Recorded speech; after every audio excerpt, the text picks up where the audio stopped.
Lyon is a certified nurse midwife with Atrium Health in Charlotte. She says doctors rarely approve home births because of the risks. So there are a few certified nurse midwives in the state of North Carolina that offer home births, but it's not as widely available. So certified nurse midwives are going to be more in a hospital setting. National Association of Certified Professional Midwives issued a petition to Governor Roy Cooper to allow certified professional midwives to practice in North Carolina during the coronavirus pandemic.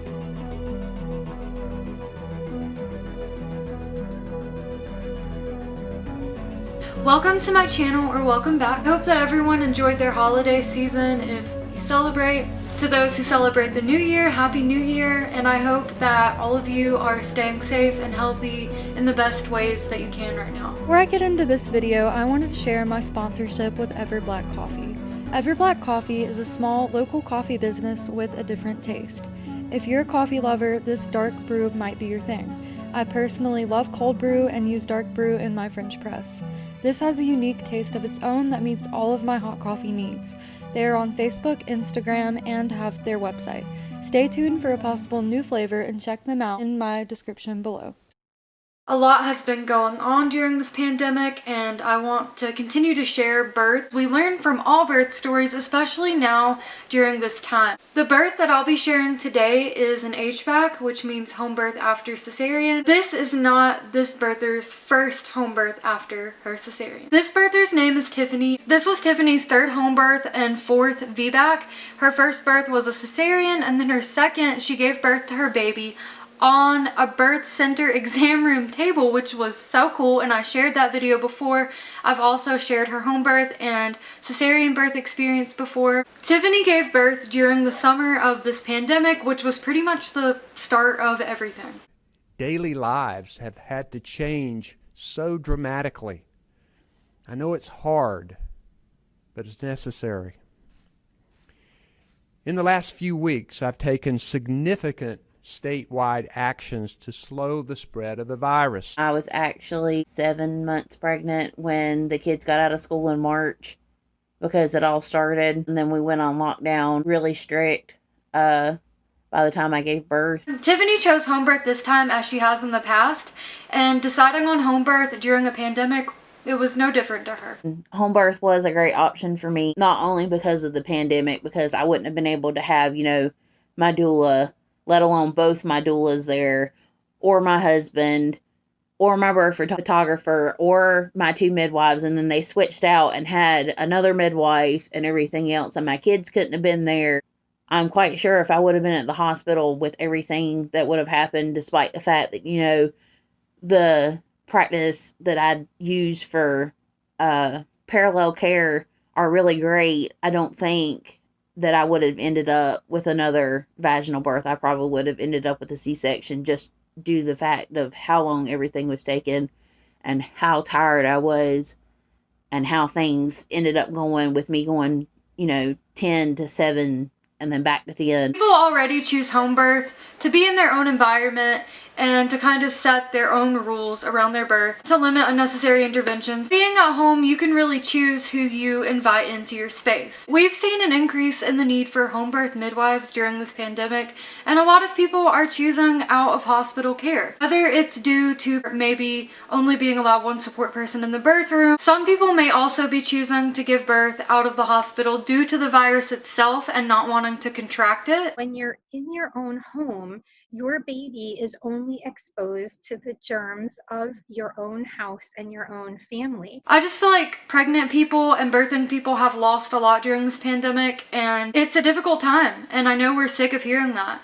But your feelings are valid no matter how big or how small the situation is. If you're sad because someone can't go to a prenatal visit with you, that's valid too. In this story, she discusses something called a cervical lip, making labor a little bit longer than maybe anticipated, or just plain old exhausting her. According to Verywell, as the cervix gets near full dilation, sometimes you have a bit of a cervix on one side that is still present, while not on the other side. This is called a cervical lip or lip of cervix.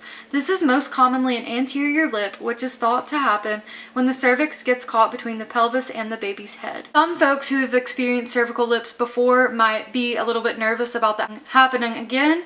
Always speak with your provider, a doula, a birth educator. Maybe plan for that situation. Spinning Babies is a wonderful tool and educational resource to read about different positions that you can use if certain things arise. Giving birth is like running a marathon, and it can be normal to get exhausted, especially due to a long labor or something like that. It's okay if you feel exhausted. It's okay to need assistance, to need help, to even maybe change plans if you need to.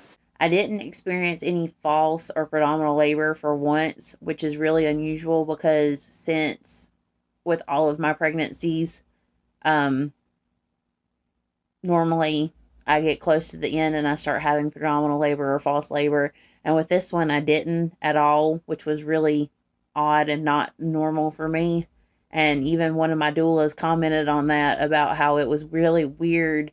I finally went into labor at 41 weeks and 5 days. Yes, fifth baby decided he was going to hang out and not come out until almost 2 weeks overdue. And we were talking about, induction and all, even though it was a home birth and everything else. My midwife was like, look, if he doesn't come by the end of the week, or if baby doesn't come by the end of the week, because we didn't find out the gender, we're going to start, inducing you. And I was really not looking forward to the idea of taking castor oil.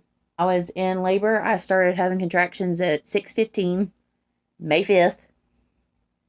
And he did not decide to make his happy little way out until 11:32 a.m., May 6th. So I was in labor for 17 hours, which was something else that was not normal at all, because all of my labors with all of my vaginal births have been 8 hours, 4 hours. My birth experience was different because, like I said, it was a really long, hard labor. I had got to the point that by the time, it might have been like maybe an hour, I'm not sure, before he finally decided to come, that, I was telling him, I was done, take me to the hospital. I was exhausted. I didn't want to do this anymore.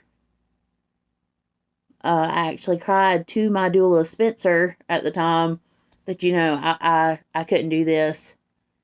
We had been up all night. I had tried to, sleep in between contractions or rest in between walking the front laps around the front yard and getting in the birth pool and everything else. We even tried the birth stool to try to get things, going. We originally had tried that at like 12 o'clock.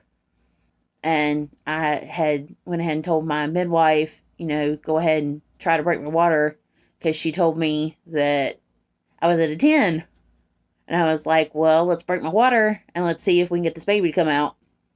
And she's like, well, there's a lip. So she's like, hopefully if we break your water, they'll come on the birth stool. And I'm trying to push. And she's like, you're a really good pusher. She's like, this is a really good position. She's like, for some reason, that lip's not moving and everything else. She's like, I don't want you to swell. She's like, stop pushing.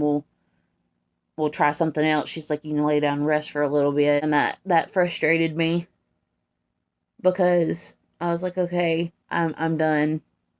I'm ready for them to be here. I want to hold them. I want to see them. I want to figure out whether I'm having another son or if I'm having another daughter. And it wasn't happening. I actually had my midwife's husband, he comes with her to all her births and sits in the car, to drive her home and all. He went to McDonald's and got all of my labor support ladies, my doula, both my doulas, my birth photographer, my 2 midwives, all coffee and stuff for them to recharge. That was about sunrise, or an hour after sunrise, the 6th. And then by one doula, Chelsea, actually had to go home and get some sleep because she had started doing nanny jobs and all. So she left, and then my midwife's husband actually ended up having to go home, get a shower and all, because he had a video call that he needed to be on. So she called for backup from the midwife who had actually caught my first home birth. She showed up and I was in the tub, dozing. She told me, I need you to get out so I can check you. I was back at a 7, and that really frustrated me because I had went all the way to a 10 and then had to go back and went back to 7. And so I had to dilate again. And I could have swore that at this point, I told her that I hated her. She swears up and down I didn't. She's like, you never said anything to me. But I swear up and down I told her I hated her. I got out and she checked me. She's like, well, you're back at a 10. She's like, but there's a lip. She's like, so I want you to get down on your hands and knees and put your face as close to the floor as possible and all. And so before I did that, I went to the bathroom and all, and I came back and I'm telling her, I don't want to do this anymore. I'm tired. And so she gave me a hug and all, and I got down on the floor and all, and my doula Spencer, Lord love her, she's sitting on the birth stool with my head in her lap and all, and she's talking to me and rubbing my head and whispering, telling me, I can do this and you're amazing and you're great. And I told her, I was like, I'm so tired. I was like, I don't want to do this. I can't. And that's when I started to feel like I needed to push. And Laura's telling me, she's like, don't push so you don't swell. She's like, let your body do it. And I could have swore I told her, Laura. And she told me I didn't say that either. Because I knew that the baby was coming. And apparently I didn't. But she was back there ready anyway. And everything else. And I'm pushing. And, he's coming out. And everything else. And apparently, according to Laura, he's back here doing this number on my perineum and did a complete turn. And she's telling me, I have to get up and give him some room so he can get out. And at that point I couldn't. I was exhausted. And my tiny itty bitty doula, who literally is this big, picks me up by underneath my arms and hoists me up to give me room to get the baby out and all. And, he finally came out. And I was so exhausted and so tired. I'm sitting up against the pool. And they're like, well, do you want to see what he is? See what the baby is? And I'm like, give me a minute. Because at that point, the other exhaustion just washed over me. And I needed a minute. And, my doula sitting on the floor beside me, just bawling. And I'm crying. And she's, video calling Chelsea, the other doula, to let her know, hey, baby finally showed up. And so I looked and I was like, it's a boy. And, they helped, I sat there for a few minutes and they helped me get the placenta out. I delivered the placenta and, they got me up and got me to the bathroom so they could, change, get my wet sports bra off and all. And, I remember, sitting on the toilet and my ears started ringing and then everything got really muffled and everything else. And I could hear them talking to me, asking me if I wanted to see my placenta and all while they examined it. And I'm like, no, just look at it and all. And they got me back over to the couch and they checked me out. And Laura's like, I really don't like you. She's like, because you don't look like you just had a baby come out.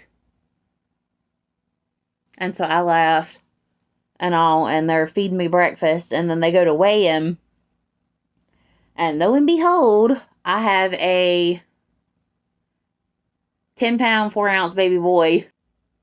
So that's my pandemic pregnancy, birth story. Tiffany has had a difficult time kind of processing this experience just because with the pandemic everything's been so busy and crazy, it's been hard to see people, and she was so exhausted from the cervical lip. So I hope this helped you process your birth in some way, Tiffany. Thank you, Tiffany, for sharing your birth experience. I was excited to share this. I have been for months. I've wanted to, and it was a beautiful birth, but I'm sorry for what you've been through. Processing birth, no matter the outcome, no matter if it was positive or negative or both, can be really beneficial to the birther. It's always cool to talk about how your birth went, and maybe new things will come up as time goes on. Especially how you feel about your birth and what you learned about your birth. What matters is that you feel safe and supported, but also comfortable. I know this pandemic has been really hard on all of us, especially now while things are getting worse in our state. Please be safe. If you have a birth that you would like to share, please comment down below or email me. Thank you for watching, subscribe if you'd like, and I'll see you next time.